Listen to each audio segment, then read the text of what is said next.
Josh, let's bring you in. You've written, wow, what a book on President Steve Bannon, or Mr. 36%, as I like to call him. But some pretty shocking details. And we can just look at this healthcare debate to see, in my opinion, how little Steve Bannon knows about Washington, D.C., going up to the Hill and actually threatening House members if they didn't vote for the House bill. Where does he come from, first of all?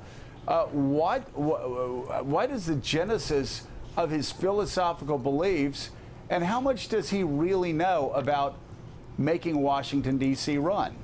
Well, I think, as I say in the book, Bannon is good at a couple of things. He's good at messaging, he's good at campaigning, and he's good at helping Trump connect to the anxieties of American voters. We saw that in the primaries, we saw that in the general electorate. The one problem, the fundamental problem that Steve Bannon, that Donald Trump, that Jared Kushner, that all of these guys have is that they have absolutely no experience in Washington. They think it's about dominance, that you can intimidate people into passing bills. You saw that with Trump's approach to the House bill. In this case, Mitch McConnell told him, hey, hang back, I don't want you involved. Now that has failed. That hasn't worked out either. The fundamental problem they have is there isn't anybody up there with legislative experience that knows how to pass a bill. And as I say in the book, Trump ran on a message that was in direct opposition to what people like Mitch McConnell and Paul Ryan wanted to do. He ran on a populist economic message that would address the needs of working class people. Passing this health care bill would take away Medicaid for all sorts of working poor. It doesn't jibe with Trump's message as a candidate. And I think we're seeing now how that's all going to fall apart. Josh, that's what I don't understand. And I didn't understand it even back in January when he started announcing all of his cabinet members. He had Steve Bannon that had this populist message that actually has been very successful in electing conservative Republicans in Democratic-leaning districts and Democratic-leaning states. But you start looking at the people that he put at HHS, and you look at the people that he put at the EPA, and you look at the people that he put across government at Commerce. I mean, he put hard, right, conservative, small government, almost rigid, ideologically rigid people there that would never win a race in Wisconsin, would never win a race in Pennsylvania, Ohio, or Michigan. There's such a disconnect between what Steve Bannon promised and what Donald Trump is delivering that even that part of the equation's not working out. No, I think that's right. And so there are two problems here. One, Trump at heart is not a nationalist. He's an opportunist. He wants to do whatever is going to make him look good on cable TV in the moment. If that's nationalism, as it was in the campaign, that's what he'll do. But he got into office. He filled his staff with folks from Goldman Sachs. No offense, Steve Ratner. I never worked at Goldman Sachs. Did you? No. Oh, I already told you. All right. Well, my bad. But that creates a problem when you run against these kind of what Bannon would call globalist entities. And then the other problem was, for all the President Bannon talk, Bannon either didn't have or was afraid to leverage what influence he did have over Trump to say, look, don't go down this path. Don't pass Paul Ryan's health care bill. It takes away benefits from your base. Let's do something else. Let's do infrastructure. Let's renegotiate trade deals. For whatever reason, he couldn't make that happen, and now the administration is in real trouble. Josh, help me out here. This is the most extensive portrait of Steve Bannon that we've had thus far, your book, Devil's Bargain.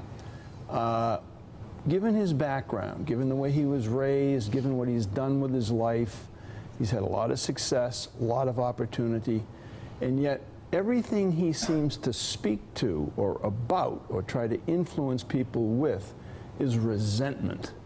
Where does this resentment come from? You know, talking to people all the way back in high school, Bannon has always been a guy who's had a chip on his shoulder, who was a brawler, I mean, very much in the mold of kind of a Donald Trump as a candidate. That's just who he's been. And even though he went to Harvard Business School, and even though he went to Goldman Sachs, and even though he wound up in Hollywood, that's kind of what he was all about. And beneath the surface, he had this kind of angry, hard-right conservatism that came out once he moved into the world of conservative movie making, of Breitbart News, of the Tea Party. And it's a message that frankly had a lot of power. It got Donald Trump elected. But do we know anything more about the basis of the resentment? I mean, did he get kicked off a Little League team? Did a girl say no? Did someone steal his lunch? What is it? This is what I asked everybody. You know, this is just always who the guy has been. He was born angry. He was born fighting. And so maybe it's not a coincidence that he wound up in politics. So Josh, you've alluded several times to the disconnect between Bannon's ideology and some of the policies that are being pursued. And I think I could make the argument there's literally nothing that Donald Trump has proposed that would actually make the 36% better off, and a lot that would make them worse off, whether it's the tax cuts or the health care or whatever. So the question is, how does the movie end? Does the 36% at some point wake up and say, hey, what are these guys doing to me? Or does Bannon somehow get some policies in place that would actually help the people who are suffering? I don't know that they do. In the one case that the nationalists in the White House would make right now that they have delivered is they are deporting immigrants, they are shutting down immigration, they're trying to keep out the influx of low-wage workers. They claim that a tighter labor market will benefit some of these Trump voters. Maybe it will, maybe it won't. It's not a whole lot to build a re-election campaign on. But the other question I have, I'd expect these folks to abandon him pretty quickly when it became clear he wasn't delivering. And for the most part, they haven't. You know, we saw an ABC Washington Post poll yesterday said only 9% of Republican voters are at all bothered by the Russia stuff. For better or worse, Trump has had a kind of a cult leader effect on this base, and they are not sitting there and sifting whether or not they're getting tangible benefits. They're going with Trump, maybe because he's a disruptor, maybe because they dislike people in Washington. But for whatever reason, that support structure hasn't broken yet. Josh, why didn't that base literally and figuratively march on Washington and demand that the Senate pass, repeal, and replace the Affordable Care Act? Because I think that was Mitch McConnell and Paul Ryan and the GOP establishment's fixation. It is not the fixation of ordinary working class voters throughout the country.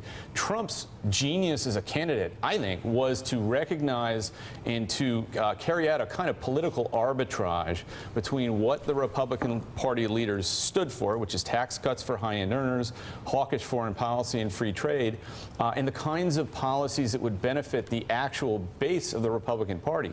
Elderly folks, rural folks, working class folks. Trump in the campaign and in the book says, look, I am not going to cut your benefits. He tells Paul Ryan, I think you're stupid to promise to cut Social Security when the Democrats are saying not only will we not cut Social Security, we're going to give you more. On some level, Trump recognized the problem with the Republican message, but he has not been able to deliver anything to satisfy those voters.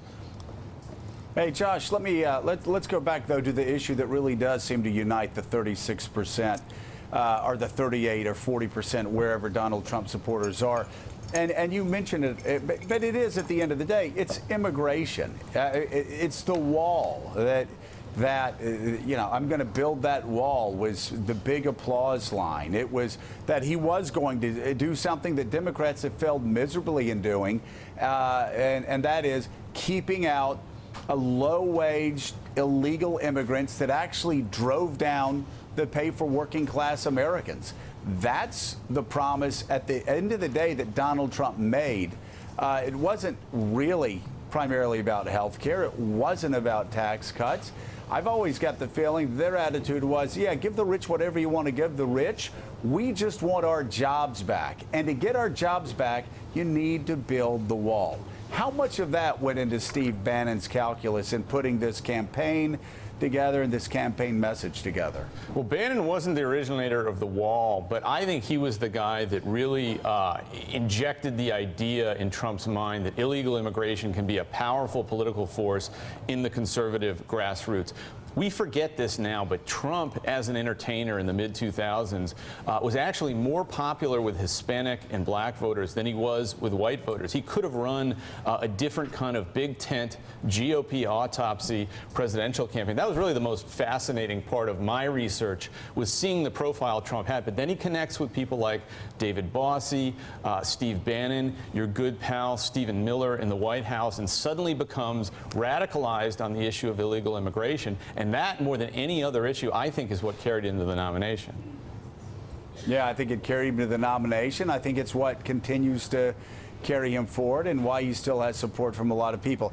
Thank you so much, Josh. Devil's Bargain looks like an absolutely great book. Steve Rattner, I wanted to ask you a really quick question. Even though you didn't work for Goldman Sachs, Willie and I have been trying to get jobs there for about 5 or 6 years. Can you put in a good word? Yeah, I know some people there, Joe. I'll give you a helping hand. All right, thanks so great. much. Julie, Okay. Julie, Would you like thank to, you would as you like to well. trade interest rate derivatives, or what are you kind of thinking you'd want to do? You know, I don't care. I'm kind of open, whatever they need. Default All right, swaps. guys, I'm really still good ahead at on that. Thanks for checking out MSNBC on YouTube, and make sure you subscribe to stay up to date on the day's biggest stories. And you can click on any of the videos around us to watch more from Morning Joe and MSNBC. Thanks so much for watching.